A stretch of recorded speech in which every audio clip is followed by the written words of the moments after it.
Hello students, I hope that you all are fine. And as I told you, knowledge is the only weapon by which you can change your world. Okay? So, with this quote, now we will start our chapter number 4 in history, and the chapter number 4 is the Mughal Empire.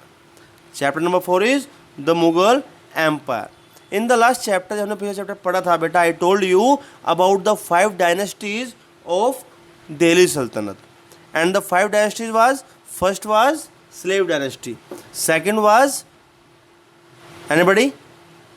First was slave dynasty, second was Sayyid dynasty, then Tughlaq dynasty, Khilji dynasty and Lodi dynasty. These are the 5 dynasties about which we have discussed in the last chapter.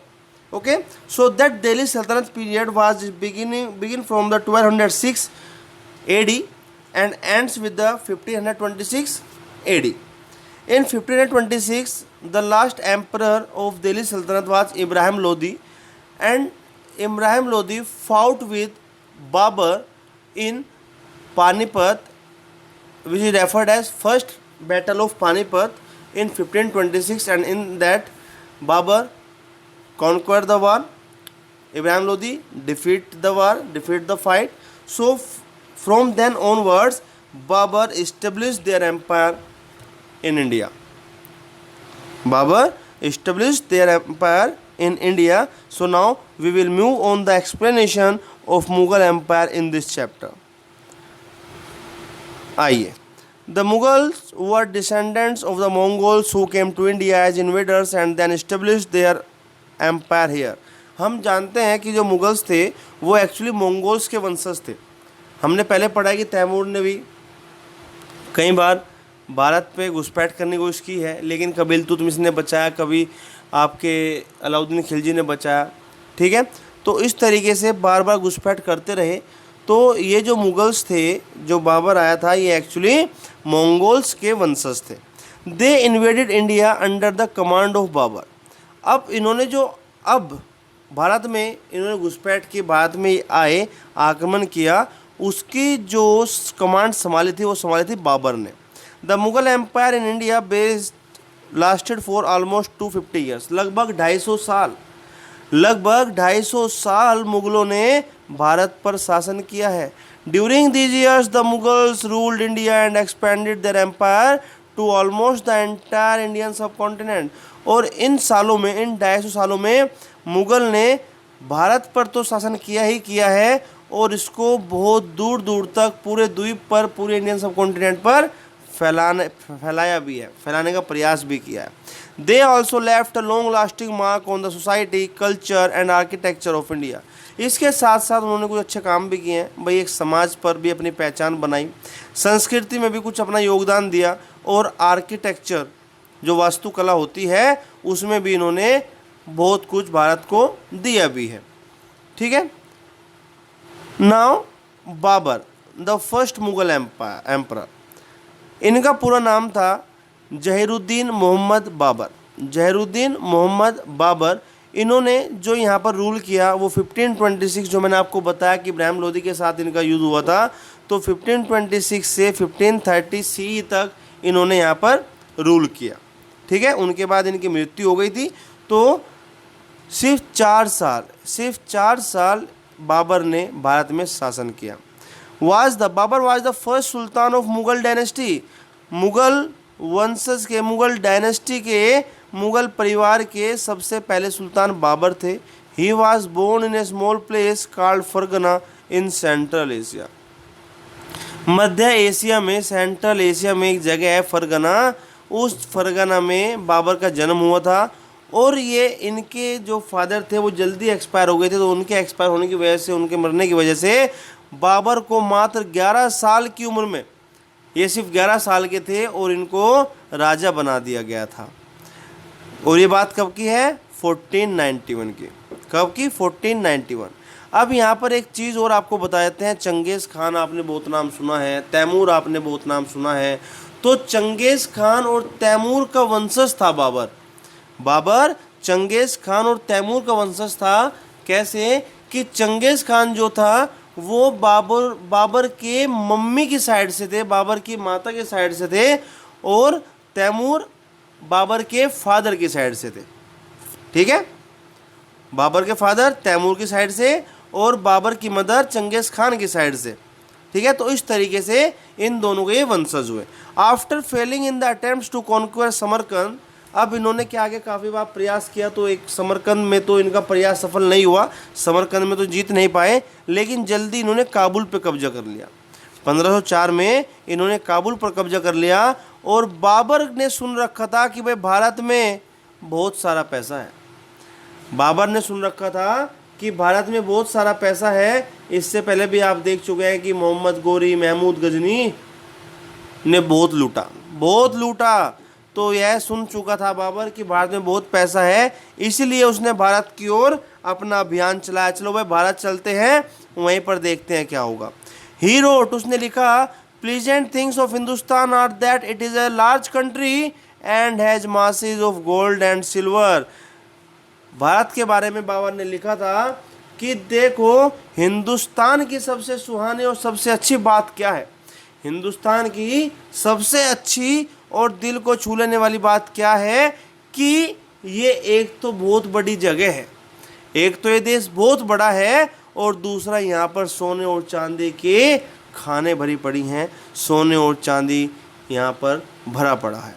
Babar was one of the most illustrious man of his age, अपनी age का बाबर सबसे शानदार इंसान था। बाबर अपनी उम्र के हिसाब से सबसे शानदार व्यक्ति था। ही न्यू पर्शियन, और यह बेचारा इतना होशियार भी था, दो भाषाओं का ज्ञान इसको था।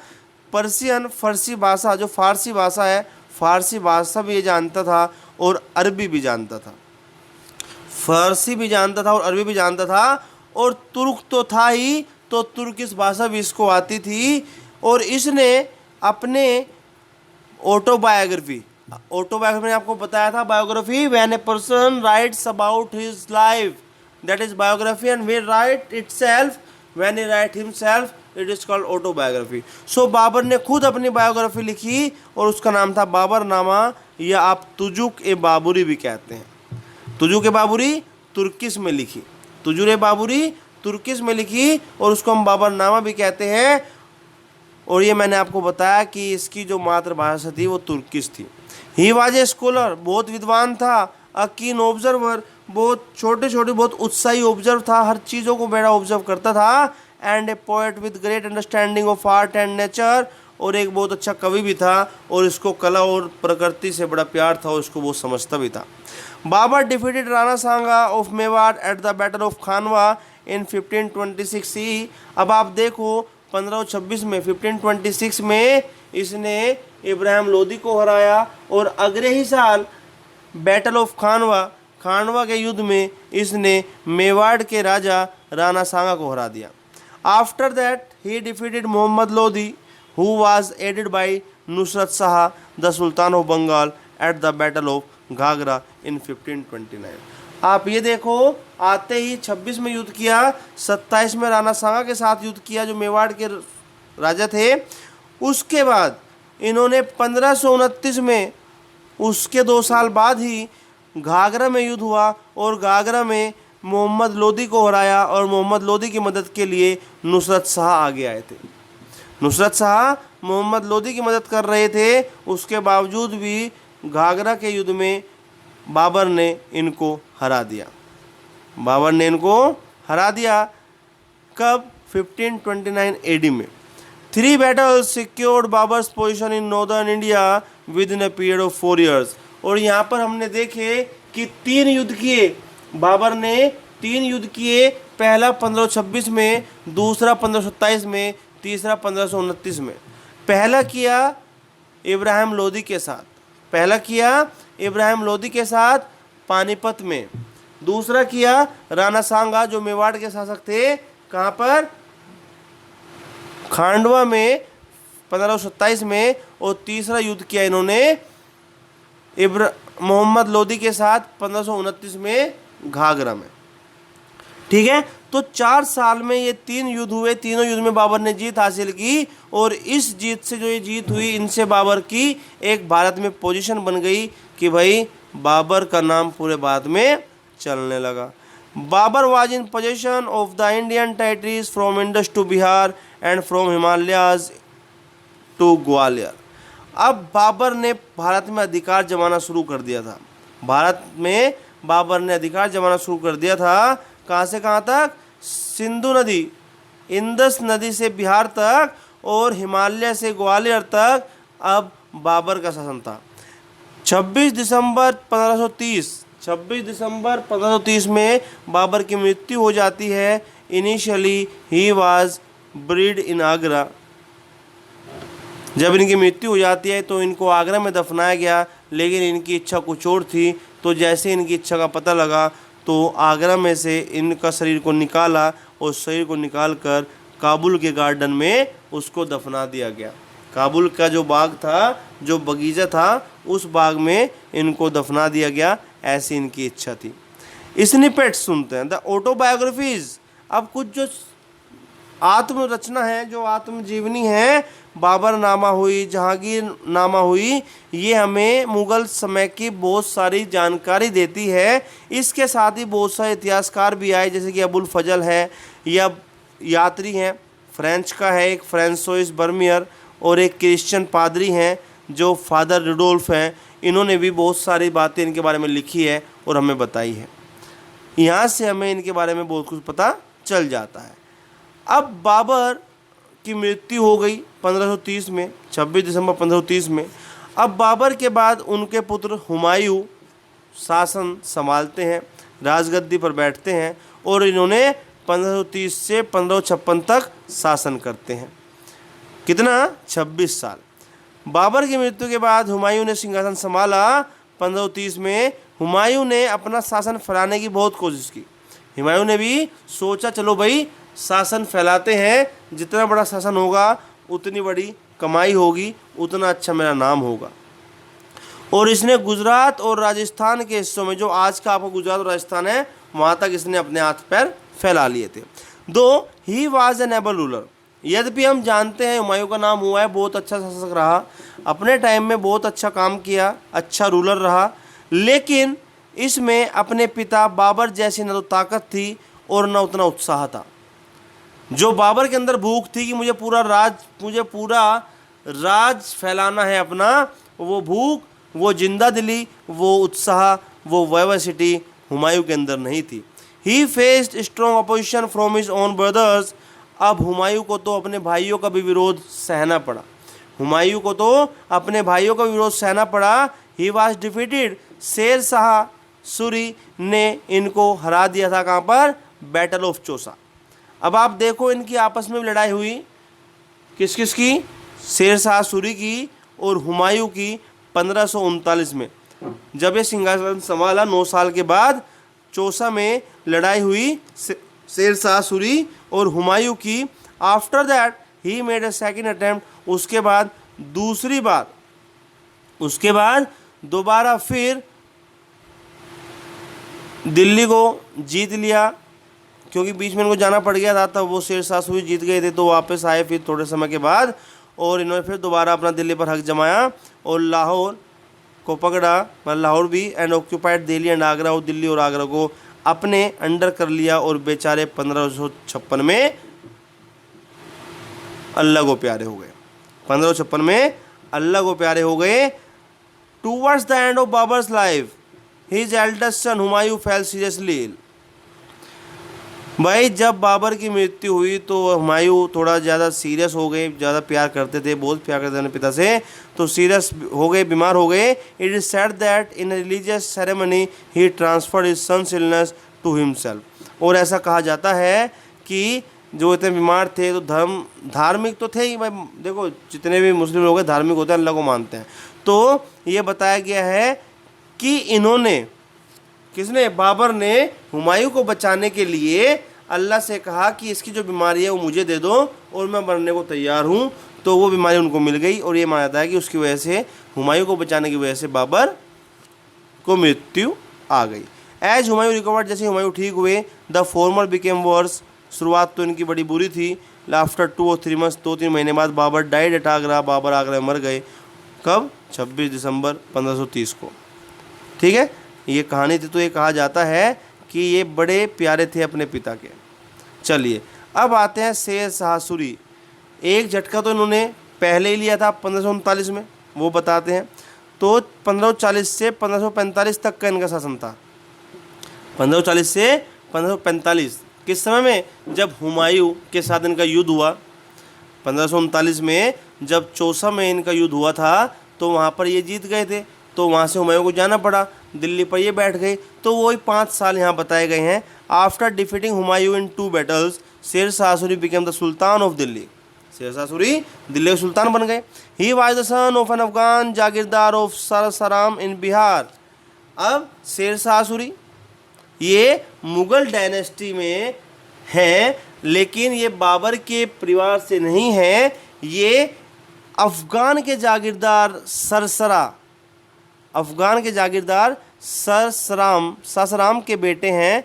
ठीक है, he was son of an Afghan jagirdar of Sasaram के अफगानी जागीरदार जो कि बिहार में जागीरदार हैं, उनके बेटे थे। His real name was Farid Khan. Sher Shah Suri का असली नाम फरीद खान था, but he was given the title of Sher after he killed the tiger with his bare hands. उसके बाद इन्हें शेर की उपाधि दी गई, और शेर की उपाधि जो दी गई किस लिए, क्योंकि इन्होंने निहत्ते ही शेर टाइगर को हरा दिया था। इन 5 years he established a kingdom that stretched from Jhelum to the Brahmaputra river and Himalayas to the Narmada river. He was one of the greatest administrator in Indian history. He died in 1545 CE in an explosion. अब ये अच्छे शासक थे, अच्छे administration थे, बड़े अच्छे से सब कुछ संभालते थे। मैनेजमेंट बहुत अच्छा था इनका, मैनेजमेंट बहुत अच्छा था। इन्होंने 5 साल के टाइम में झेलम से लेकर ब्रह्मपुत्र तक और हिमालय से लेकर नर्मदा तक अपना शासन फैला दिया था। 1545 में एक दुर्घटना की वजह से इनकी मृत्यु हो जाती है। शेर शाह सूरी रेन्ड ओनली फॉर 5 years, सिर्फ 5 साल तक ही शासन कर पाए। But he was a great conqueror and great ruler. ये बहुत महान शासक हुए, बहुत महान विजेता हुए। Sher Shah improve the administration of his territories. Sher Shah ने अपने टेरिटरी का एडमिनिस्ट्रेशन भी सुधारा था। He was concern about the welfare of his subject. अपनी जनता को अच्छे से जानते थे, अपनी जनता का बहुत ख्याल रखते थे। He ordered his soldiers not to destroy any crops during their marches. इन्होंने अपनी सेना को यहाँ तक भी कहा था कि देखो तुम कहीं भी जाओ, तुम किसी भी युद्ध में जाओ, लेकिन तुम किसी की फसल खराब नहीं करोगे, तुम किसी की फसल खराब नहीं करोगे। He is respected cultivators of the enemy territory as well. He respected cultivators, यहाँ तक कि अपने दुश्मनों के क्षेत्र में, अपने दुश्मनों की टेरिटरी में किसानों की भी बहुत इज्जत करते थे।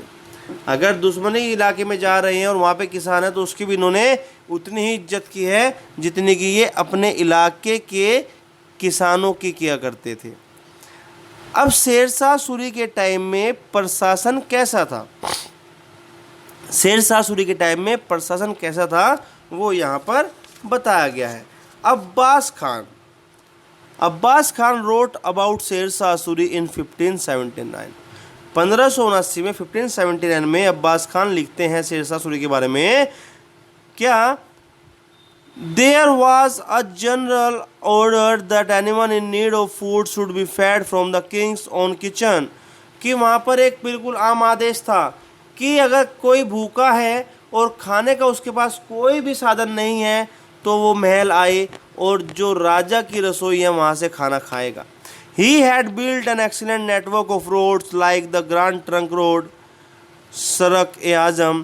It was 3,000 km long and extended from Safargaon in Bengal to Lahore in Punjab and then to Multan. ठीक है, तो आप एक चीज़ देखो, इसने क्या किया, इसने रोड्स बनवाए, इसने सड़कों का जाल बनवा दिया, बहुत बड़ी बड़ी बहुत अच्छी सड़कें बनवाई। जैसे कि आप आज भी बात करें तो जीटी रोड, तो वह जीटी रोड शेर शाह सूरी ने बनवाई थी। यह 3000 मीटर लंबी है और इस जीटी रोड को सड़क ए आजम कहा जाता है। ये बंगाल के सोनार गांव से शुरू होती है, लाहौर के पंजाब के लाहौर से होते हुए यह मुल्तान तक पहुंचती है। Sher Shah adopted every measure for the growth of trade and commerce in his reign. Sher Shah Suri ने जितना भी प्रयास हुआ उतना प्रयास किया व्यापार को बढ़ाने का, व्यापार को बढ़ाने का। Provision was made for water, beds, foods, grains for the horses. इन्होंने घोड़ों के लिए उनका खाना, उनका रहना, उनके लिए पानी, सारी व्यवस्था की। मर्चेंट्स वर ट्रीटेड वेल, जो इनके व्यापारी थे उनको भी अच्छे से ट्रीट करते थे, जो व्यापारी आते थे उनको भी अच्छे से देखभाल, उनका आदर सत्कार करते थे। He was the one two introduce a new coin called the रुपया। ये इन्होंने सबसे पहले एक नया सिक्का चालू किया और उस सिक्के का नाम था रुपया, उस सिक्के का नाम था रुपया। ठीक है। It remained a standard coin for centuries. Indian coin today as well is called rupaya. अब आपको पता है कि कई सदियों तक यह रुपया चलता रहा और यह रुपया आपको पता है कि भारत की जो इकोनॉमी है, जो भारत का सिक्का है, उसको भी रुपया ही कहते हैं।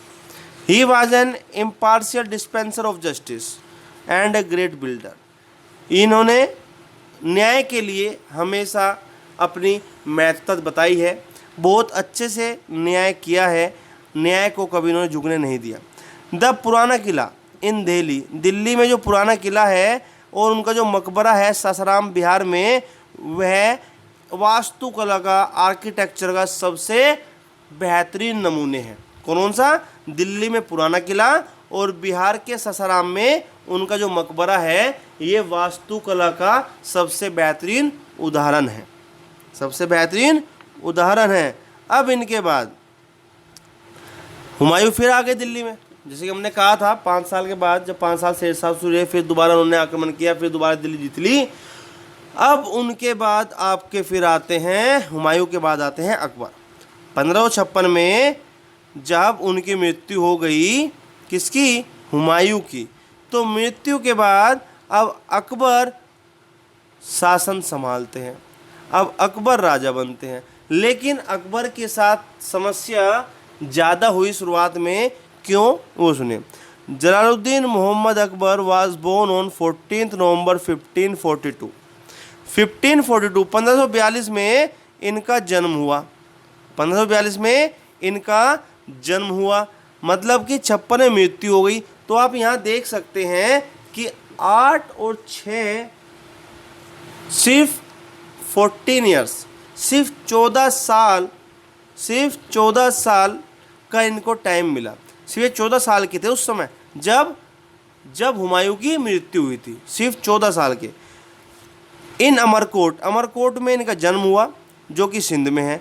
Akbar was only 13 year old. तो आप देख सकते हैं 1542 से 1556 का टाइम जो आप देखेंगे तो ये सिर्फ 13 साल के थे। भाई एज़ पर मैथ तो आपका कितना 14 बैठता है, बट इन्होंने कुछ टाइम पीरियड निकाला है।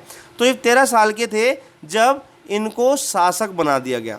1556 में जब ये शासक बने, रूलर बने, मात्र 13 साल के थे। His tutor and mentor Bairam Khan, इनका ध्यान रखने वाले एक इनका सेनापति था जिसका नाम था बैरम खां। सेनापति क्या मान लो, होल सोल वही था, वही आदेश, सब कुछ वही काम करता था। टूक केयर ऑफ एडमिनिस्ट्रेशन, प्रशासन वही संभालता, लड़ाइयाँ वही करता, युद्ध वही करता, सब। कब तक? जब तक अकबर 18 साल के नहीं होगा। जब तक अकबर 18 साल के नहीं हो गए तब तक बैरम खान ने सब मोर्चा संभाला। Soon after is accession Akbar decided to win back Delhi and Agra. अब जैसे इन्होंने अपना सिंहासन संभाला, ये बेचारे थोड़ा सोच समझने वाले हो गए, तो इन्होंने निश्चय किया, डिसाइड किया कि मुझे दोबारा दिल्ली को जीतना है, मुझे दोबारा आगरा को जीतना है। His accession to the throne gave Hemu the general of the Afghan leader Adil Shah Suri an opportunity to occupy Delhi and Agra, to occupy Delhi and Agra. यहाँ पर ये बता रहे हैं अकबर डिसाइडेड, जब अकबर ने यह सोच लिया कि मुझे तो अब दोबारा दिल्ली की ओर बढ़ना है, मुझे दोबारा आगरा की ओर बढ़ना है, जीतना है। हिज एक्सेशन, तो जो उनका टू द थ्रोन, जो वे थ्रोन सिंहासन पर बैठाए गए, उससे हेमू को, हेमू कौन था? अफगान के लीडर, जो अफगान के नेता आदिल शाह सूरी थे, इनका जनरल था, इसको मौका मिला दिल्ली और आगरा पर कब्जा करने का। कैसे? इसने सोचा ये तो बच्चा ही तो है अभी, अरे 18 साल का हुआ है, ये मुझे क्या हराएगा। और उसने सोचा ठीक है, अब मैं अकबर से युद्ध करके और यहाँ पे अपना राज स्थापित करूँगा। However, he was defeated and killed in the second battle of Panipat by Bairam Khan in 1556।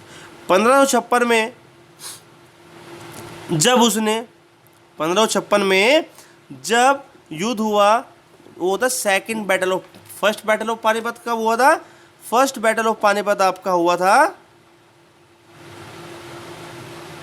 Wait, first battle of Panipat आपका हुआ था 1526 में, 1526 में हुआ था, 1526 में हुआ था। और सेकंड बैटल ऑफ पानीपत आपका हुआ 1556 में, और किसके साथ? बैरम खान कहो या अकबर कहो, हेमू के साथ। ठीक है। Akbar became the ruler of Delhi and Agra, he made Agra his capital. Akbar Delhi और आगरा का शासक बन गया, रूलर बन गया, और उसने आगरा को अपनी राजधानी बनाया। After freeing himself from the guardianship of Bairam Khan की गार्जियनशिप से खुद को आज़ाद कराने के बाद Akbar to the control of the government in his own hands in 1560। 1560 में जब वो 18 साल के हो गए तो उन्होंने बैरम खान से अपने आप को आज़ाद करा लिया और सारे के सारे आदेश देने का अधिकार, सब अधिकार अपने हाथ में ले लिए।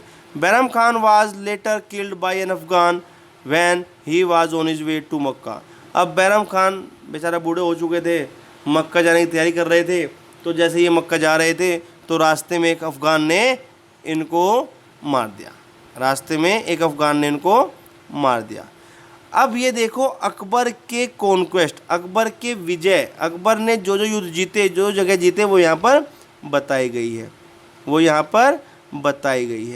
अब आप ये भी देख सकते हैं बेटा, यहाँ पर एक मैप है साइड में, ये जो ब्लू मैप है, ये जो ब्लू है, ये 1556 से 1605 तक है, और ये एक्सपेंशन हुआ है शाहजहाँ के टाइम में, जो ये है। ठीक है, मतलब कि ये इतना इलाका ये आपका अकबर के टाइम का है, और ये जो लाइट है ये आपका शाहजहाँ और औरंगजेब के टाइम में एक्सपेंड किया गया है। तो अकबर ने अपने जीवन भर अपना शासन एम्पायर एक्सपेंड करते रहे, फैलाते रहे। ही कॉन्क्वायर्ड मालवा, 1561 में मालवा जीता, 1564 में गोंडवाना जीता, चित्तौड़ और रणथंभौर जीते 1568 में, 1573 में गुजरात जीता। To celebrate his victory over Gujarat के ऊपर जब उन्होंने अपनी विजय प्राप्त कर ली थी, उसको सेलिब्रेट करने के लिए ही बिल्ड द बुलंद दरवाजा एट फतेहपुर सीकरी। आप बुलंद दरवाजा का नाम सुनते हैं फतेहपुर सीकरी में। तो जब उन्होंने गुजरात पर अपनी विजय प्राप्त कर ली, वहाँ पर जीत बना ली, तो जीत को मनाने के लिए उन्होंने बुलंद दरवाज़ा बनवा दिया।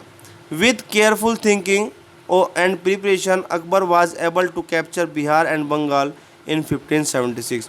और बड़ी समझदारी से और बड़े शांत भाव से आगे बढ़ते रहे और 1576 में 1576 में इन्होंने बिहार और बंगाल पर भी अपना राज स्थापित कर लिया। कैसे? जो अफगान किंगडम का आखिरी व्यक्ति था, आखिरी रूलर था, उसको मारकर। इन काबुल में he defeated his half brother Mirza Hakim and handed over the administration to his sister. अब काबुल में इसने क्या किया? अकबर ने अपने हाफ ब्रदर को, जिसका नाम मिर्जा हाकिम था, उसको हराया, और हराने के बाद अपनी बहन को इसने वहाँ पर शासन दे दिया। This was the first time that a Mughal princess was allowed to administer an important region. और यह पहली बार हुआ जब एक राजकुमारी मुगल राजकुमारी को शासन करने का, रूल करने का मौका मिला। Akbar was able to fix the frontier of the empire. Akbar ने बिल्कुल निश्चित कर दिया था, वह योग्य था क्या? सीमाओं को तय करने के लिए, अपने एम्पायर की सीमाओं को तय करने के लिए वह बिल्कुल योग्य था। With the conquest of other areas of north west by 1587 में उसने अपनी सीमाओं को और बढ़ाने का प्रयास किया। बाय 1600 अहमदनगर, 1600 आते आते अहमदनगर, खानदेश, बरार जो दक्कन में है उस पर इसने अपना कब्जा कर लिया था। The Mughal emperor under the reign of Akbar extended from Himalayas in the north to the Godavari river in the south and Hindukush mountain in the north west to the Brahmaputra river in the east.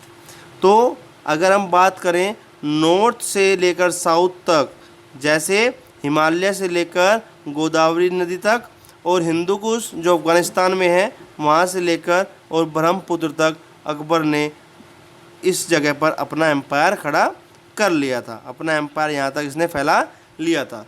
चलो एम्पायर फैलाया अच्छी बात है, बट एडमिनिस्ट्रेशन कैसा था, प्रशासन कैसा था? Akbar followed and improved upon must of the policies of शेर शाह सूरी। शेर शाह सूरी ने जो पॉलिसी चलाई थी इसने उनको लागू रखा, जो जो इसको अच्छी लगी वो इसने यूज़ की, जो जो पॉलिसी जिसको अच्छी लगी वो इसने यूज़ की। किसकी? शेर शाह सूरी की। He was assisted by A number of officials. अब अकबर के पास बहुत सारे मंत्री थे, बहुत सारे कर्मचारी थे। The two important ministers were the wazir, एक वजीर था जो बहुत इम्पोर्टेंट था, which was similar to the prime minister, जो एक प्राइम मिनिस्टर की तरह था, and was the principal advisor to the emperor, और सबसे खास मतलब सलाह वही देता था। दूसरा है मीर बख्शी, जो आर्मी को पैसे देता था, पे करता था, उनको तनख्वाह देता था। राजा टोडरमल वाज द वजीर ऑफ अकबर। अब देखो अकबर मुगल था लेकिन इसने वजीर किसको रखा हुआ था? टोडरमल को। ठीक है। The qazi was the officer in charge of the judicial department. The qazi was the officer in charge of the judicial department, मतलब न्याय करने के लिए, मतलब अदालत, मान लो अदालत में काजी होता था। वजीर, यहाँ पे आपने पढ़ा कितना? वजीर पढ़ा, मीर बख्शी पढ़ा, काजी पढ़ा। ठीक है। नेक्स्ट है the administration of Akbar was divided into two parts. दो टुकड़ों में प्रशासन बटा हुआ था, पहला सेंट्रल, दूसरा प्रोविंशियल। जैसे मान लो आज आपका होता है एक दिल्ली सेंट्रल और फिर आपके स्टेट्स बने हुए हैं, ये प्रोविंशियल। इसी तरीके का उस समय वे लोग किया करते थे। The whole empire was divided into 15 subahs or provinces. जो पूरा शासन था, जो इनका रूल था, एम्पायर जहाँ तक फैला हुआ था, वो पूरा इन्होंने 15 हिस्सों में बांटा हुआ था, 15 प्रांतों में बटा हुआ था। ईच प्रोविंस वाज हेडेड, हर एक प्रांत को एक गवर्नर, जिसको सूबेदार भी कहते थे, वो उसको हेड करता था। जैसे मान लो आज आपका गवर्नर होता है, ऐसे ही इन्होंने गवर्नर बनाए हुए थे। Who had full civil and military powers, जिसके पास नागरिकों की भी और सेना की सारी शक्तियाँ होती थी। अ सूबा वाज फर्दर डिवाइडेड इनटू सरकार्स और डिस्ट्रिक्ट। उसके बाद जो सूबा थी वह फिर बढ़ जाती थी सरकार्स या डिस्ट्रिक्ट्स में, और हर एक सरकार में बहुत सारे परगना होते थे। तो परगना तो हमने किस में पढ़े थे? आपके जो दिल्ली सल्तनत उसमें पढ़े थे। तो यहाँ पे आपने देखा सबसे बड़ा सेंट्रल, केंद्र भाई मेन है, उसके बाद छोटे छोटे प्रांत बट गए, प्रोविंशियल हो गए। प्रोविंसेस और सूबा दोनों सेम है, 15 प्रोविंसेस में बांटा हुआ था। एक सूबा को सरकार्स और डिस्ट्रिक्ट जिलों में बांटते थे, और वह सरकार फिर आगे चलकर परगना में बढ़ जाती थी, और परगना में बहुत सारे गांव आते थे। एक परगना में काफ़ी गांव होते थे। Each pargana was under the charge of a faujdar, और हर एक परगना मतलब 5, 6, 10 गांव हो गए एक परगना में, और एक परगना में जो हुक्म चलता है उसका चार्ज फौजदार के पास होता था। किसके पास होता था? फौजदार के पास होता था। ठीक है। ये था प्रशासन, एडमिनिस्ट्रेशन, गवर्नमेंट सिस्टम। नेक्स्ट आता है मनसबदारी सिस्टम। अब मनसबदारी सिस्टम क्या होता है? मनसबदारी सिस्टम में Akbar introduce the mansabdari system for the successful functioning of his empire. भाई उसका शासन बहुत अच्छा चल रहा था, और उसको और अच्छा करने के लिए मनसबदारी सिस्टम लागू किया, मनसबदारी सिस्टम को अप्लाई किया। ईच ऑफिसर वाज गिवन ए मनसब। मनसबदारी क्या है? मतलब किसी भी ऑफिसर को एक रैंक दे देना, तो ये रैंक देने का सिस्टम जो शुरू हुआ था ये आपका अकबर ने शुरू किया था, और जो रैंक दी वह मनसब और जिसको दी वह मनसबदार। द स्मॉलेस्ट मनसब, सबसे छोटी जो रैंक थी वो होती थी इंचार्ज ऑफ 10 हॉर्सेज, 10 घोड़ों का इंचार्ज, वह सबसे छोटा मनसबदार था। द हाईएस्ट, सबसे बड़ा मनसब क्या था, वॉज ऑफ 5000, 10 घोड़ों का सबसे छोटा और 5000 घोड़ों का सबसे बड़ा। The mansabdar due there salaries from the land revenue. अब जो मनसबदार अपनी सैलरी लेते थे वो जो लैंड रेवेन्यू, जो ज़मीन से पैसा आता था, जो किसानों से पैसा आता था, वहाँ से इनको सैलरी मिलती थी। There were 33 grades of mansabdars, लगभग 33 रैंक इनके पास थी, लगभग 33 रैंक इनके पास थी। Akbar also maintained a regular standing army, और अकबर ने बड़े अच्छे से आर्मी को बनाया हुआ था। अकबर के पास बड़ी अच्छी आर्मी थी, काफ़ी बड़ी जनसंख्या में, काफ़ी बड़ी संख्या में आर्मी थी किसके पास, अकबर के पास। नेक्स्ट आपका है अकबर एंड द राजपूत्स। यहाँ पे हम देखेंगे the relation between the Akbar and the Rajputs of that time. Akbar from the very early stages of his life knew that in order to consolidate and strengthen his empire, he would need the support and loyalty of the Rajput rulers. Akbar को बड़ी जल्दी पता चल गया था कि भाई मेरा एम्पायर को शक्तिशाली बनाने के लिए, इसको फैलाने के लिए, इसको आगे बढ़ाने के लिए मुझे राजपूतों का विश्वास जीतना होगा, मुझे राजपूतों का सपोर्ट लेना होगा, तभी मैं अपने एम्पायर को अच्छे से फैला सकता हूँ। He also realise the importance of the Hindu Muslim unity and cooperation, और यहीं पर उसने समझा कि हिंदू और मुसलमान का जो आपस में एक सामंजस्य होना चाहिए, एक कोऑपरेशन होना चाहिए, और जो एकता होनी चाहिए वो कितनी महत्वपूर्ण है।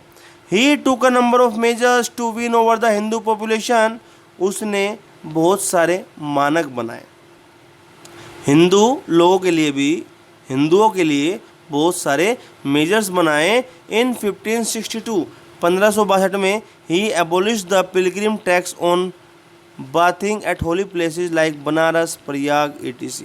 सबसे पहले तो उसने जो तीर्थ यात्रियों पर टैक्स लगता था, पिलग्रिम्स पर जो टैक्स लगता था, जो बेचारे नहाने के लिए जाते, वैसे आज आप जाते हैं, आप गंगा जी में नहाने जाते हैं, तो ऐसे मान लो कोई बनारस में, प्रयाग में नहाने जाता था, जैसे मान लो कुंभ मेला बढ़ता है प्रयाग में, तो जो इस समय नहाने जाता था उससे टैक्स लिया जाता था। तो इन्होंने सबसे पहले 1562 में वो टैक्स हटाया। इन 1564 में he abolish the poll tax और jizya which the non Muslims had to pay. अब जो नॉन मुस्लिम मतलब जो मुसलमान गैर मुस्लिम जो लोग थे उन्हें जजिया टैक्स देना पड़ता था, हमने पढ़ा था ना बेटा। तो जो टैक्स देना पड़ता उस टैक्स को भी इन्होंने माफ़ कर दिया, उस टैक्स को भी इन्होंने छोड़ दिया कि नहीं तुम्हें टैक्स नहीं लेना है, जजिया कर नहीं देना है। He also abolish the practice of forcibly converting prisoners of war to Islam. इन्होंने जो हिंदुओं को इस्लाम में बदलने की जो कवायद थी, जो प्रक्रिया थी, उसको भी मना कर दिया कि अब कोई भी ज़बरदस्ती मुसलमान नहीं बनाया जाएगा। विद दीज मेजर्स इन काम से he laid the foundation of an empire where all citizens were treated equally. और यही उनके काम थे, यही कारण थे जिसकी वजह से उन्होंने एक स्टैंडर्ड किया, एक बात फैलाई कि हाँ भाई इनके शासनकाल में, इनके एम्पायर में बिल्कुल सब बराबर हैं, जितने भी नागरिक हैं, मुस्लिम हो गैर मुस्लिम हो, सब बराबर हैं, सबके पास बराबर अधिकार हैं। Next, Akbar's relations with most of the Rajputs were friendly, cordial and excellent. Akbar के जो संबंध थे राजपूतों से वे बहुत दोस्ताना थे, बड़े ही बेहतरीन थे। In the middle of January 1562 में, जनवरी की बात है, उसके बीच की बात है, Akbar received Raja Bharmal the chief of Amber और जयपुर। अकबर ने क्या लिया राजा भारमल से, जो कि अम्बेर या जयपुर के मुखिया थे। Was offered his eldest daughter Harkhabai to Akbar in marriage. उन्होंने राजा बारमल ने अपनी सबसे बड़ी बेटी हरका बाई की शादी अकबर से कराई। This marriage secured for him the powerful support of Amber through out his rain. और इस शादी की वजह से अकबर को पूरे जीवन, पूरे लाइफ टाइम अम्बेर से युद्ध में मदद मिलती रही। वहाँ से धोखे का कहीं से कहीं तक भी कोई भी उदाहरण था ही नहीं। हिज हिंदू वाइफ, जो उसकी हिंदू पत्नी थी, were allowed to have complex religious freedom, complete religious freedom. भाई जो उनकी हिंदू पत्नी थी, भाई आपने वो भी देखी, अकबर मूवी भी आई थी, ठीक है, तो उसमें आपने देखा है कि भाई जो इनकी हिंदू पत्नी थी उनके लिए मंदिर, उनके लिए सब चीज़ें खुली थी। ये नहीं कि आप अब अकबर की वाइफ हैं तो आपको नमाज ही पढ़नी है, आपको मस्जिद में जाना नहीं, आप मंदिर में अपनी पूजा कर सकती हैं, उन पर कोई बाउंडेशन नहीं होती थी। Akbar celebrated all the festivals, Akbar सारे त्यौहार मनाता था, दिवाली भी, होली भी, बसंत पंचमी भी, ठीक है। बदौनी लिखते हैं, बदौनी वॉज अ राइटर, बदौनी लिखते हैं, क्या लिखते हैं कि he allowed the burning of hom in the apartments of his Hindu wives and wore the rakhi on his wrist. ये कहता है, बदौनी कहता है कि उसने होम होता है, होम हवन जो होता है, होम करने की भी परमिशन दी हुई थी, और यहाँ तक कि वह राखी भी बंधवाता था। अगर बहनें बात होती थी तो वह राखी भी बंधवाता था, और अपने बीवियों के जो हिंदू वाइफ्स थी उनके जो शयन कक्ष होते थे, उनके जो वो रहने की जगह होती थी, वहाँ पर उनको होम जलाने का भी छूट थी कि जो करना है वो कर सकते हो। मैंने आपको धार्मिक बंदिश नहीं की, मैंने आपसे शादी की है, एक संबंध बनाया है, लेकिन मैंने आपको बंदिश नहीं किया कि मैं अगर मुसलमान हूँ तो आपको भी मेरे ही नियम मानने पड़ेंगे, ऐसा कुछ नहीं अकबर ने किया। Akbar knew that the Rajput warriors were brave and loyal, Akbar जानता था कि राजपूत योद्धा बड़े बहादुर होते हैं और ईमानदार भी होते हैं। He allowed the rulers to rule over their kingdoms and all of them became his amirs with jagirs. अब उसने सब रूलर्स को कहा, भाई तुम अपने अपने शासन में, ठीक है, एम्पायर मेरा है, सेंट्रल मेरी है, लेकिन तुम अपने प्रोविंसेस में अपने आप शासन करो, और तुम आज से अमीर हो मेरी जागीर के। All of them helped him in commanding his army and supplying contingents during the time of war. अब ये जितने लोग होते थे, मान लो जब भी युद्ध होता था तो सारी जगह की आर्मी इनके पास होती थी, आती थी, युद्ध कराती थी, और जो ज़रूरी चीज़ें होती थी वो भी ये इनको प्रोवाइड कराते थे, इनको दिलवाते थे। The Rajputs also were aware that Akbar was a very strong ruler. सभी राजपूत यह भी जानते थे कि भाई अकबर एक बहुत शक्तिशाली राजा है, अकबर एक बहुत शक्तिशाली राजा है। Fighting with him will ultimately lead to defeat in the war. उनको यह भी पता था कि अगर इसके साथ हम युद्ध करेंगे तो ये हमें युद्ध में हरा देगा। Therefore they accepted his friendship to save themselves from his attack. इसलिए वो लोग उस हमले से बचने के लिए उसकी दोस्ती को मंजूर कर लेते थे। Akbar gave the Rajputs complete freedom to follow their religion, build temples, celebrate festivals and wear the religious marks on their forehead.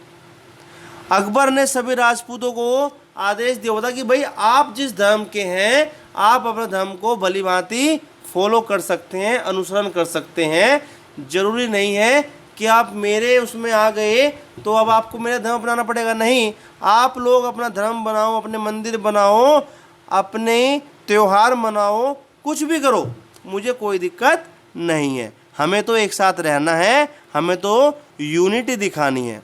Next है रिलीजियस बिलीफ, नेक्स्ट है रिलीजियस बिलीफ। अब धार्मिक अवधारणा क्या थी, धार्मिक मत क्या थे, वो यहाँ बताया गया है। Akbar was a liberal ruler, खुले दिमाग का, खुले विचारों का शासक था। ही बिलीव्ड इन द इक्वलिटी, वह बराबरी में विश्वास रखता था, एंड यूनिटी, और एकता में विश्वास रखता था। उसका विश्वास जितने भी धर्म थे एकता में और बराबरी में, कि भाई सभी धर्म बराबर होते हैं, सभी धर्मों में एकता होनी चाहिए, ये उसके विश्वास था, बिलीव था। ही वॉज एन ऑर्थोडॉक्स, रूढ़िवादी था। Who spend several hours in praying every day, जो दिन में कई कई घंटे प्रेयर करता था, नमाज पढ़ता था। भाई 5 टाइम की नमाज होती है, तो ये हर टाइम की नमाज पढ़ता, सच्चा मुसलमान था। सॉरी, सच्चा मुसलमान था, ठीक है। He had been brought up in the atmosphere of liberal ideas. He began to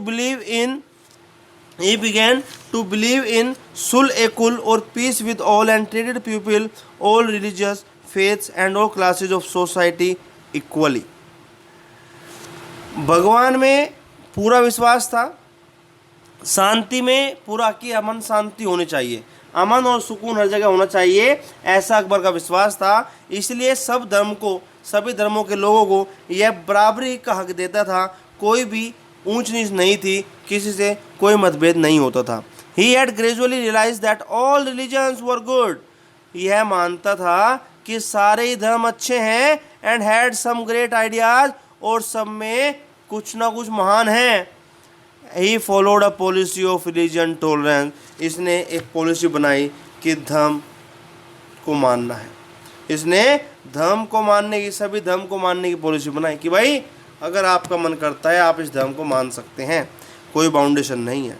he felt that if the best points of all religions could be combined, इसने महसूस किया कि अगर सभी धर्मों के अच्छे अच्छे विचारों को एक जगह मिला दिया जाए, the people of his empire would greatly benefit from it, तो उसके शासन, उसके एम्पायर, उसके साम्राज्य के जो भी लोग थे उनको उससे बहुत फ़ायदा मिलेगा।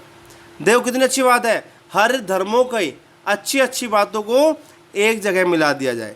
Therefore he suggested a religious path called the दीन इलाही और divine monotheism, religion of one God. तब इसने एक रास्ता चलाया, तब इसने एक रास्ता चुना, और वो रास्ता क्या था? वो रास्ता था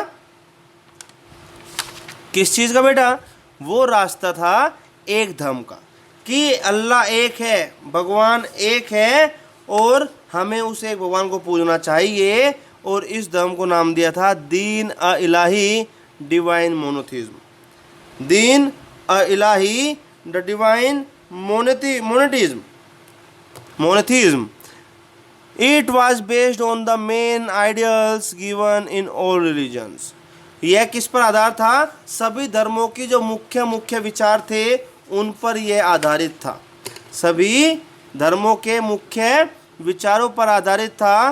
the basic principles of Deen Ilahi were very simple, जो मुख्य प्रिंसिपल था, जो मुख्य उद्देश्य था दीन इलाही का, वह सबसे आसान था। It encourage belief in one God, कि भाई एक भगवान में विश्वास रखो, भगवान एक है, अल्लाह एक है परमात्मा, उसमें विश्वास रखो। Akbar declared himself as the spiritual guide of his people. यहाँ पर उसने डिक्लेयर कर दिया अकबर ने कि भाई जो मेरे लोग हैं मैं उनको रास्ता दिखाऊंगा, आध्यात्मिक रास्ता दिखाऊंगा, प्रभु से मिलवाऊंगा, अल्लाह से मिलवाऊंगा। He discourage the killing of animals, उसने जानवरों की हत्या को भी कम किया। Giving cruel punishment to criminals and the customs of sati, उसने जानवरों की मृत्यु पर ज़्यादा हिंसक सज़ा देने पर क्रिमिनल्स को, और जो ये सती की प्रथा थी इसको इसने कहीं ना कहीं डिस्करेज किया, इसको इसने कहीं ना कहीं पीछे हटाया, इसने इसको कहीं ना कहीं बंद करने की कोशिश की। The practice of worshipping the sun, सूरज की पूजा करना, अग्नि की पूजा करना, और बाकी जो सोर्सेज हैं लाइट के उनकी पूजा करना, ये इसके विश्वास का सबसे मुख्य हिस्सा था, ये इसके विश्वास का सबसे मुख्य हिस्सा था। Akbar commissioned Abul Fazl to write about his rule, Akbar ने अबुल फजल को उसके रूल के बारे में लिखने को बोला। Abul Fazl, his father and brother were part of Akbar's court, Abul Fazl के पिता भी, अबुल फजल के भाई भी, और अबुल फजल भी इसके कोर्ट में, दरबार में दरबारी थे। किसके? अकबर के। Abul Fazl was a mansabdar in Akbar's court and closely watched all the activities, Abul Fazl Akbar की कोर्ट में मनसबदार था। और सारी एक्टिविटीज़ देखता था। ही was a great admirer of the emperor, और वह अकबर का बहुत बड़ा प्रशंसक था, बहुत तारीफ करता था। एंड प्रोड्यूस्ड मैनी वर्क्स, और बहुत सारे काम भी करता था। His most well known work is Akbarnama. इसने बहुत बड़े बड़े काम किए, बहुत सारी किताबें, बहुत सारे उन्होंने लेखन किया, लेकिन सबसे महत्वपूर्ण, सबसे इम्पोर्टेंट जो इनका काम था वो था Akbarnama, the history of Akbar. Akbarnama the history of Akbar. It took him 7 years to complete it. इस किताब को पूरा करने के लिए, इस अकबरनामा को पूरा करने के लिए अबुल फजल को 7 साल लगे। अबुल फजल को 7 साल लगे। The original manuscripts contained A number of paintings supporting the text. और जो इसका ओरिजिनल है, जो अकबरनामा ओरिजिनल कॉपी है, ओरिजिनल लिखा हुआ है, उसमें तो इमेज बनी हुई है, पिक्चर बनी हुई है, एक बात कह दी गई और फिर उसकी पिक्चर बना दी, वह पिक्चर उस बात को बिल्कुल सपोर्ट करती है। द अदर ग्रेट वर्क्स, और भी काम किए, जैसे कि एन ए अकबरी, एन ए अकबरी, जिसमें कि 3 वॉल्यूम्स हैं, और पूरा डिटेल में इनके बारे में लिखा हुआ है। एक है अकबरनामा, एक है एन ए अकबरी, और एन ए अकबरी के 3 वॉल्यूम्स हैं और सब कुछ डिटेल में लिखा हुआ है। The book has drawings and sketches that help to understand the text better. और इन किताबों में पेंटिंग्स बनी हुई हैं, स्केचेस बने हुए हैं, जो कि उस टेक्स्ट को समझने में मदद करते हैं। It covers all the aspects of the administration of Akbar. और इसमें अकबर का जो एडमिनिस्ट्रेशन है, जो प्रशासन है, यह उसको बहुत अच्छे से कवर करता है, लिखता है, बताता है। There was the another court historian. अब इनके दरबार में एक और इतिहासकार था, जिसका नाम था अब्दुल कादिर बदायूनी। क्या नाम था? Abdul Qadir Badayuni, who was highly critical of Akbar's policies, जो कि अकबर की पॉलिसियों का क्रिटिसाइज करता था। Highly critical, who was highly critical of Akbar policies, जो अकबर की सारी पॉलिसीज को बड़े अच्छे से बताता था। Akbar remained illiterate all his life. अपने जीवन भर अकबर क्या था? अनपढ़ था, वह पढ़ा लिखा नहीं था। अकबर पढ़ा लिखा नहीं था, यह बात आप ध्यान रखना। और देखो, पढ़ा लिखा ना होने के कारण फिर भी कितने बड़े साम्राज्य पर हुकूमत की। But he possessed great memory power, लेकिन उसकी मेमोरी पावर बहुत तेज़ थी, याददाश्त बहुत तेज़ थी, which enabled him to memorise the content of all the books that were read to him. और अगर किसी ने उसको किताब पढ़ के सुना दी तो उस किताब की हर एक लाइन, हर एक बात उसको याद रहती थी। He was always surrounded by learned people and his court was famous for the 9 gems और द नवरत्न्स। वो हमेशा पढ़े लिखे लोगों से घिरा रहता था, अच्छे अच्छे लोगों से घिरा रहता था, और उसके दरबार में बहुत फेमस दरबारी भी थे, जिसको हम नौरत्न के नाम से जानते हैं। नौरत्न, आपसे पूछा जा सकता है कि नौरत्न किसके दरबार में थे, तो वो अकबर के दरबार में थे। और थे कौन से? राजा बीरबल, राजा मानसिंह बीरबल का तो आपको पता ही है, ठीक है। राजा मानसिंह, राजा टोडरमल, आपको बताया वजीर, फ़कीर अजयुद्दीन, मुल्ला दो प्याजा, फैजी, अबुल फजल, अब्दुल रहीम और तानसेन। आपने बीरबल का नाम सुना हुआ है, तानसेन का नाम सुना हुआ है, राजा टोडरमल आपको बता दिया, ठीक है, अबुल फजल आपको बता दिया। ये 9 रतन थे, नवरत्न थे इनके दरबार में। Akbar fell seriously ill due to stomach ailment in October 1605। 1605 में पेट में कुछ ज़्यादा दिक्कत हो गई, उसकी वजह से बीमार पड़ गए। He died at age of 63 की एज में ये एक्सपायर हो गए, अल्लाह को प्यारे हो गए। एवरी इवन टुडे, आज भी अकबर इज़ रिमेंबर्ड, अकबर को याद किया जाता है, and admired by one and all as the greatest Mughal emperor of the Indian history.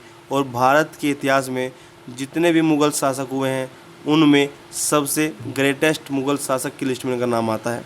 सबसे महान मुग़ल शासक के लिस्ट में इनका नाम आता है।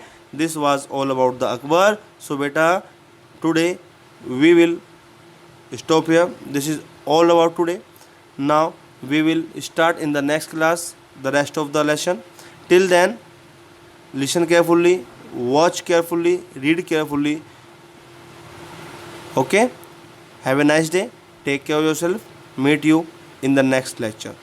Okay, bye bye.